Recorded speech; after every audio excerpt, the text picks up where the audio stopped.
Hi, welcome to travel to கேக்கு. இன்றைக்கி எங்கே வந்திருக்கோம்னா, நம்ம வீட்டு பக்கத்தில் தோட்டம் இருக்குது. நம்ம வீட்டு பக்கத்தில் ஒரு காலி இடம் இருக்குது. அது வந்து ஃப்ரெண்டுடைய இடம் தான். அவர் என்ன சொன்னார், நீ எது வேணால் பண்ணிக்கோங்கன்னாரு. இது பண்ணுறதுக்கு என்ன முழு காரணம் என்னென்னா, என்னுடைய கிளி வந்து நான் ரொம்ப நாளாக வந்து பழைய வீட்டில் நான் அரிசியெல்லாம் வைப்பேன். நிறைய வீடியோ போட்டிருப்பேன், நீங்கள் பார்த்துருப்பீங்க. அதில் என்னாச்சுன்னா, எல்லா கிளியும் வந்து சாப்பிட்டு போகும். ரொம்ப நல்லா மனசுக்கு ஒரு சந்தோஷமாக ஒரு நிம்மதியாக இருந்துச்சு.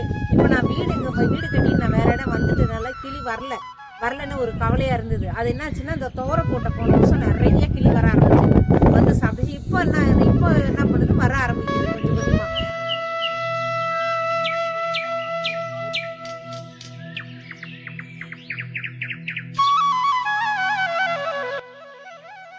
நான் அரிசிலாம் எதுவும் வைக்கல. இப்போ அவங்களாம் வராங்க, இயற்கையாக சாப்பிட்டு போட்டோன்னு சொல்லிட்டு அவங்களுக்கே என்ன பண்ணியிருக்கேன்னா, துவரை ஃபுல்லாக போட்டிருக்கேன். அதுக்கப்புறம் கம்பு போட்டிருக்கேன், சோளம் போட்டிருக்கேன், சோளம் வரைச்சிருக்கேன், மக்காச்சோளம் போட்டிருக்கோம், இதெல்லாம் போட்டிருக்கோம். மெயினாக என்னுடைய கிளி கேட்க போட்டது.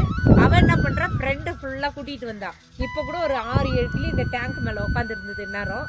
இப்போ தான் இதுக்கு சோளம்லாம் வச்சு சாப்பிட்டுட்டு இருந்தது. மெயினாக வந்து அந்த பறவைங்களுக்கு எங்கே போகும் சாப்பாட்டுக்கு? இப்போ விவசாயம் வந்து முடிஞ்சிருது இல்லையா, அப்போ வந்து சாப்பாடு கிடைக்கிறது இல்லை.